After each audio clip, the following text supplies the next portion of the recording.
അടുത്തത് പഠിക്കാൻ പോകുന്നത് എന്താണെന്ന് വെച്ചാൽ റീകോമ്പിനേഷൻ മെക്കാനിസമാണ്. ഓക്കെ, നമ്മൾ നേരത്തെ ജനറേഷൻ പഠിച്ചു, അതിൻ്റെ അകത്തുള്ള സ്റ്റഡി സ്റ്റേറ്റ് ഒപ്റ്റിക്കൽ ജനറേഷൻ റേറ്റിൻ്റെ ഇക്വേഷനും എക്സ്പ്രഷനും നമ്മൾ കണ്ടുപിടിച്ചു. സോ നെക്സ്റ്റ് വരുന്നത് റീകോമ്പിനേഷനാണ്. ഓക്കെ, ജനറേഷൻ എന്ന് പറഞ്ഞാൽ എന്തായിരുന്നു? ഒരു വാലൻസ് ബാൻഡിൽ നിന്ന് ഒരു ഇലക്ട്രോൺ എക്സൈറ്റ് ചെയ്ത് കണ്ടക്ഷൻ ബാൻഡിലോട്ട് മൂവ് ചെയ്യുന്നു. ആ പ്രോസസ്സിനെയാണ് നമ്മൾ എന്ത് പറയുന്നത്? ജനറേഷൻ എന്ന് പറയുന്നത്.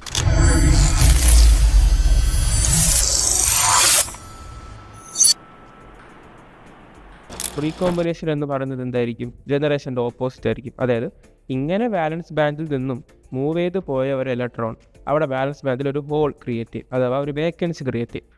ആഫ്റ്റർ സം ടൈം അല്ലെങ്കിൽ ആഫ്റ്റർ സം കണ്ടീഷൻസ് ആ ഇലക്ട്രോൺ അവിടെ നിന്ന് നേരെ വേക്കൻസിയിലോട്ട് വന്ന് വീഴും, തിരിച്ച് വാലൻസ് ബാൻഡിലോട്ട്. കണ്ടക്ഷൻ ബാൻഡിൽ നിന്ന് വാലൻസ് ബാൻഡിലോട്ട് വന്ന് വീഴും. ഈ ഒരു പ്രോസസ്സിനെയാണ് നമ്മൾ എന്ത് പറയുന്നത്? റീകോമ്പിനേഷൻ എന്ന് പറയുന്നത്. ഈ ഒരു പ്രോസസ്സ് സംബന്ധിച്ച് നമ്മൾ കുറച്ച് റീകോമ്പിനേഷൻ മെക്കാനിസംസിനെ കുറിച്ച് പഠിക്കും. There are 4 types of recombination mechanisms. Those are direct band to band recombination, indirect recombination, Auger recombination, പിന്നെ trap aided Auger recombination. That means direct band to band recombination എന്ന് പറയുന്നത് ഒരു ഫോട്ടോൻ്റെ ഒരു എനർജി ലെവൽ, അഥവാ ഒരു ഫോട്ടോൺ, അതായത് ഒരു കുഞ്ഞ് എനർജി ഒരു ഫോട്ടോനായിട്ട് എടുക്കുക, അതിൻ്റെ മെക്കാനിസം അനുസരിച്ച് വർക്ക് ചെയ്യുന്നതാണ് direct band to band recombination എന്ന് പറയുന്നത്.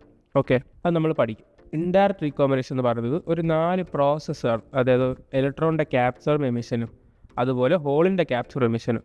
അങ്ങനെ ഈ 4 വിധത്തിലുള്ള പ്രോസസ്സ് വെച്ചിട്ട് നമുക്ക് പറയാൻ പറ്റുന്ന കൺസെപ്റ്റാണ് ഇൻഡയറക്റ്റ് റീകോമ്പിനേഷൻ എന്ന് പറയുന്നത്. ഇനി ഓഗർ റീകോമ്പിനേഷൻ എന്ന് പറഞ്ഞാൽ ഒരു 2 പ്രോസസ്സാണ് ഇതിൻ്റെ അകത്ത് വരുന്നത്. അതായത് EHഉം EHHും ഈ 2 പ്രോസസ്സ് വെച്ചിട്ട് പറയുന്നതിനാണ് നമ്മൾ ഓഗർ റീകോമ്പിനേഷൻ എന്ന് പറയുന്നത്. അടുത്തതുള്ളത് ട്രാപ്പ് എയ്ഡഡ് ഓഗർ റീകോമ്പിനേഷൻ.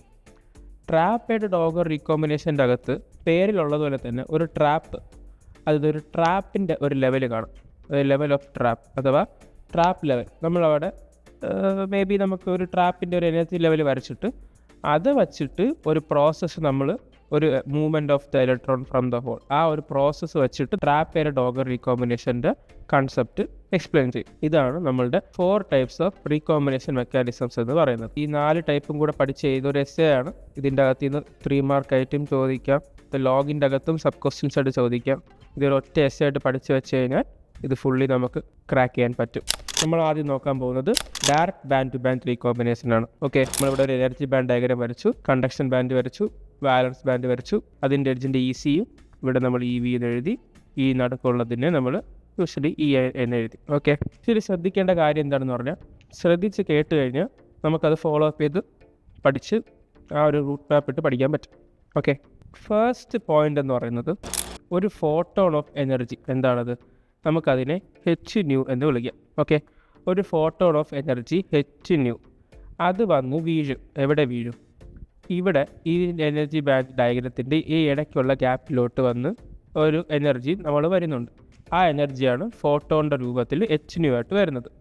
ആ എനർജീനെ വാലൻസ് ബാൻഡിലുള്ള ഒരു ഇലക്ട്രോൺ, ഓക്കെ, നമുക്ക് ഈ ഇലക്ട്രോൺ എടുക്കാം. ഈ ഇലക്ട്രോൺ, ഇപ്പോൾ ഈ ഇലക്ട്രോണിൻ്റെ ഒരു കാര്യം പറയാം. hν വരുന്ന എനർജി ഈ ഇലക്ട്രോൺ നമ്മൾ ഇവിടെ നിന്ന് അക്സെപ്റ്റ് ചെയ്യും. ഓക്കെ, ഐ മീൻ ഈ എനർജി ഈ ഇലക്ട്രോൺ ഇവിടെ നിന്ന് അക്സെപ്റ്റ് ചെയ്യും, അല്ലെങ്കിൽ നമുക്ക് അബ്സോർബ് ചെയ്യുമെന്ന് പറയാം. അബ്സോർബ് ചെയ്യുമെന്ന് പറഞ്ഞിട്ട് അതിനെ വാലൻസ് ബാൻഡിൽ എന്ന് നിന്നിട്ട് ആ ഒരു ഇലക്ട്രോൺ ഹോൾ പെയർ ഉണ്ടാവുമല്ലോ, ഒരു ഇലക്ട്രോൺ ഒരു ഹോൾ പെയറുമാണല്ലോ വാലൻസ് ബാൻഡിലുള്ളത്. അവിടെ നിന്ന് ഈ ഒരു എനർജി ഈ ഇലക്ട്രോൺ അബ്സോർബ് ചെയ്തത് കൊണ്ട് ഈ എനർജി കൊണ്ട് ഈ ഇലക്ട്രോൺ എന്ത് ചെയ്യും? ഇവിടെ നിന്ന് എക്സൈറ്റായി പുറത്തു പോകും. ഈ എനർജി കൊണ്ട് ഈ ഇലക്ട്രോൺ ഇവിടെ നിന്ന് എക്സൈറ്റായി പുറത്തു പോകും. എക്സൈറ്റായി പോകുന്നത് എങ്ങോട്ടാണ്? അതായത് ആഫ്റ്റർ ഓൾ ഒരു ജനറേഷൻ പ്രോസസ്സിലാണ് സംഭവിക്കുന്നത്. അപ്പോൾ ജനറേഷൻ പ്രോസസ്സിൽ ഈ ഇലക്ട്രോൺ എക്സൈറ്റ് എവിടെ പോകും? കണ്ടക്ഷൻ ബാൻഡിലോട്ട് പോകണം. hν എന്ന് പറയുന്നത് വളരെ വലിയൊരു എനർജി തന്നെയാണ്. ഓക്കെ, അതായത് ഈ ഒരു എനർജി നമ്മളിപ്പോൾ ഒരു 2 EV എന്നെടുക്കുക, 2 ഇലക്ട്രോൺ വോൾട്ട് എടുക്കുക. ഈ 2 ഇലക്ട്രോൺ വോൾട്ട് എന്ന് പറഞ്ഞാൽ അത്യാവശ്യം ഒരു നല്ല എനർജി തന്നെയാണ്. ഇലക്ട്രോൺ വാലൻസ് ബാൻഡിൽ നിന്ന് കണ്ടക്ഷൻ ബാൻഡിലോട്ട് പോകുമ്പോൾ എനർജി കൂടിക്കൊണ്ടായിരിക്കും പോകുന്നത്. അപ്പോൾ ഈ എനർജി കൂടിക്കൊണ്ട് നല്ല കൈനറ്റിക് എനർജിയിൽ ഈ ഒരു ഇലക്ട്രോൺ നേരെ ചെന്ന് എവിടെ പോകും? കണ്ടക്ഷൻ ബാൻഡിൻ്റെ മാക്സിമത്തിലോട്ട് പോകും. ഓക്കെ, ബിക്കോസ് ഒരു ഹൈ എനർജി ഇലക്ട്രോൺ ആണ് പോകുന്നത്, അതുകൊണ്ട് കണ്ടക്ഷൻ ബാൻഡിൻ്റെ മാക്സിമത്തിലോട്ട് പോകും. കണ്ടക്ഷൻ ബാൻഡിൻ്റെ മാക്സിമം പോയിന്റ് നമുക്ക് ഇതാണെന്ന് പറയാം. ഓക്കെ, നടുക്കുള്ളതാണ് കണ്ടക്ഷൻ ബാൻഡിൻ്റെ മാക്സിമം പോയിന്റ് എന്ന് പറയാം. അപ്പോൾ ഇലക്ട്രോൺ ഇപ്പോൾ എവിടെ എത്തി? ഇലക്ട്രോൺ ഇപ്പോൾ കണ്ടക്ഷൻ ബാൻഡിൻ്റെ മാക്സിമത്തിലോട്ട് എത്തി. Okay, why is this happening? This is because the electron has high energy. High എനർജിയിലോട്ട് ഉള്ളത് കൊണ്ട് ആ നല്ല maximum state of the conduction ബാൻഡിലോട്ട് ഈ ഇലക്ട്രോൺ മൂവ് ചെയ്യും നല്ല സ്പീഡിൽ. ഓക്കെ, ഇത്രയും എനർജി ഉള്ള ഇലക്ട്രോൺ നമുക്ക് അവിടെ ഉള്ളത് കണ്ടക്ഷൻ ബാൻഡിലെ മാക്സിമം ലെവലിലാണ്. ഇനി നമുക്ക് അടുത്ത് ഒരു ടേം പറയാനുണ്ട്. അതായത് ഒരു ചാർജ് കാരിയർ, അത് എന്തത് ഇലക്ട്രോൺ ആയിക്കോട്ടെ എന്തായിരിക്കോട്ടെ, അത് എത്ര നേരം റീകോമ്പിനേഷൻ ഇല്ലാണ്ട് ജനറേഷൻ പ്രോസസ്സ് കഴിഞ്ഞ് സർവൈവ് ചെയ്യുന്നു. അതായത് ഇപ്പോൾ ഈ ഇലക്ട്രോണിൻ്റെ കേസ് പറയുകയാണെങ്കിൽ ഈ ഇലക്ട്രോൺ ഇപ്പോൾ ജനറേഷൻ പ്രോസസ്സ് സർവൈവ് ചെയ്തു അല്ലേ, എന്നിട്ട് അത് എത്ര നേരം കണ്ടക്ഷൻ ബാൻഡിൽ തന്നെ ഇരിക്കുന്നു, അഥവാ എത്ര നേരം തിരിച്ച് റീകോമ്പിനേഷൻ എന്ന് പറയുന്ന പ്രോസസ്സ് നടക്കാതെ എത്ര നേരം ഇരിക്കുന്നു, ആ ഒരു ടൈമിനെയാണ് നമ്മൾ എന്ത് പറയുന്നത്, ലൈഫ് ടൈം എന്ന് പറയുന്നത്. ഓക്കെ, ആ ഒരു ടൈമിനെയാണ് നമ്മൾ എന്ത് പറയുന്നത്, ലൈഫ് ടൈം എന്ന് പറയുന്നത്.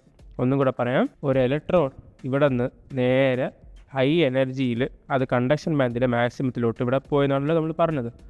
ആ ഇലക്ട്രോൺ അത് തിരിച്ചു വരാതെ, അതായത് റീകോമ്പിനേഷൻ എന്ന് പറയുന്ന ഒരു പ്രോസസ്സ് അത് നടപ്പിലാക്കാണ്ട് ജനറേഷൻ പ്രോസസ്സ് മാത്രം സർവൈവ് ചെയ്ത് അത് എത്ര നേരം നിൽക്കുന്ന ടൈമോ ആ ടൈമാണ് അതിൻ്റെ ലൈഫ് ടൈം, അതിൻ്റെ ലൈഫ് ടൈം എന്ന് നമ്മൾ പറയുന്നത്.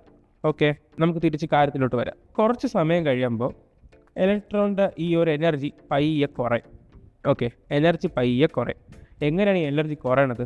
ഞാൻ പറഞ്ഞ പോലെ ലാറ്റൈസിൻ്റെ അകത്തുള്ള ഒരു ക്രിസ്റ്റൽ ലാറ്റൈസ് എടുക്കുക. ആ ലാറ്റൈസിൻ്റെ അകത്തുള്ള വൈബ്രേഷൻസും ഫോഴ്സസ് ഓഫ് അട്രാക്ഷൻസും എല്ലാം കാരണം എനർജിയുടെ ഇലക്ട്രോൺ പയ്യെ എനർജിയുള്ള ഇലക്ട്രോണിൽ ആ എനർജി പയ്യെ കുറയും. ഓക്കെ, പയ്യെ കുറയുമ്പോൾ എനർജി അങ്ങനെ നഷ്ടപ്പെട്ട് അതൊരു മിനിമം സ്റ്റേറ്റിലോട്ട് വരും. ഇപ്പോൾ ഇവിടെ നിന്ന് അത് പയ്യെ എനർജി ഇങ്ങനെ കുറഞ്ഞ് ലാറ്റൈസിൻ്റെ എല്ലാ കാരണം കുറഞ്ഞ് അതൊരു മിനിമം സ്റ്റേറ്റിലോട്ട് വന്നു. ഇത് കണ്ടക്ഷൻ ബാൻഡിൽ മിനിമം സ്റ്റേറ്റിലോട്ടാണ് ഇരിക്കുന്നത്. ഓക്കെ, ഇപ്പോൾ ഇലക്ട്രോൺ എവിടെ ഇരിക്കുന്നത്? കണ്ടക്ഷൻ ബാൻഡിൻ്റെ മിനിമത്തിലാണ് ഇരിക്കുന്നത്. ഓക്കെ, ഈ ഇലക്ട്രോൺ ഈ ഒരു എനർജിയിൽ ഇപ്പോൾ കുറവാണ്, നേരത്തെ പോയ എനർജിയിലല്ല, ഇപ്പോൾ കുറവാണ്. ഓക്കെ, അങ്ങനെ ഇത് തിരിച്ച് എന്ത് ചെയ്യും, എനർജി കുറഞ്ഞു വരും. അവസാനം നമ്മൾ നോക്കുമ്പോൾ ഇനിയാണ് ഇതിൻ്റെ റീകോമ്പിനേഷൻ പ്രോസസ്സ് വരാൻ പോകുന്നത്. എന്ത് ചെയ്യും, ഇവിടെ ഒരു വേക്കൻസി ഉണ്ടായിരുന്നില്ല, ഈ ഇലക്ട്രോൺ പോയിൻ്റ് ഒരു വേക്കൻസി ഇവിടെ കാണുമല്ലോ, ആ വേക്കൻസിയിലോട്ട് ഈ ഇലക്ട്രോൺ വന്ന് ഫോളോ ചെയ്യും. ഓക്കെ, ഈ ഇലക്ട്രോൺ ആ വേക്കൻസിയിലോട്ട് വന്ന് ഫോളോ ചെയ്യും. ഓക്കെ, ഇവിടെ നിന്ന് പോയ എനർജി എത്രയാ? 2 ഇലക്ട്രോൺ വോൾട്ടാണ്. ആ ഇലക്ട്രോൺ വരുമ്പോൾ അതിൻ്റെ എനർജി എത്രയായിരിക്കും, അഥവാ റിലീസ് ചെയ്യുന്ന എനർജി എന്ന് പറയുന്നത് 1.43 ഇലക്ട്രോൺ വോൾട്ട് ആയിരിക്കും. ഓക്കെ, ഇത് വരുന്നതും ഒരു ഫോട്ടോയുടെ രൂപത്തിലാണ് വരുന്നത്. മനസ്സിലായോ? അതായത് ഇവിടെ നിന്ന് നമുക്ക് ജനറേഷൻ നടന്നു, ഇവിടെ നിന്ന് നമുക്ക് റീകോമ്പിനേഷൻ നടന്നു. ജനറേഷൻ നടക്കുമ്പോൾ നല്ല ഹൈ എനർജിയിൽ അങ്ങോട്ട് പോയ ഇലക്ട്രോൺ കണ്ടക്ഷൻ ബാൻഡിലെ മാക്സിമത്തിലോട്ട് പോകും. മാക്സിമം ലെവൽ ഓഫ് അവിടെ പോയി നിൽക്കും. അവിടെ നിന്ന് ലാറ്റൈസിൻ്റെ അകത്തുള്ള വൈബ്രേഷൻസും ഫോഴ്സ് ഓഫ് അട്രാക്ഷൻസ് കാരണം അത് പയ്യെ എനർജി നഷ്ടപ്പെട്ട് ഇതിൻ്റെ അകത്തോട്ട് വരും. ഈസിയിൽ ആ ഒരു മിനിമം ലെവലിലോട്ട് വരും. മിനിമം ലെവലിലോട്ട് വന്ന ഇലക്ട്രോൺ ഇവിടുത്തെ ഒരു വേക്കൻസിയിലോട്ട് നേരെ താഴോട്ട് പോകും. എത്ര? ഫോട്ടോയുടെ രൂപത്തിൽ 1.43 ഇലക്ട്രോൺ വോൾട്ട് എനർജി റിലീസ് ചെയ്തുകൊണ്ട് വരും. സോ ഇതിനെയാണ് നമ്മൾ direct band to band recombination എന്ന് പറയുന്നത്. ഈ പ്രോസസ്സ് സംഭവിച്ചുകൊണ്ടിരിക്കും. ഈ റീകോമ്പിനേഷൻ മെക്കാനിസത്തിനെ നമ്മൾ എന്ത് പറയും? Direct band to band recombination എന്ന് പറയും.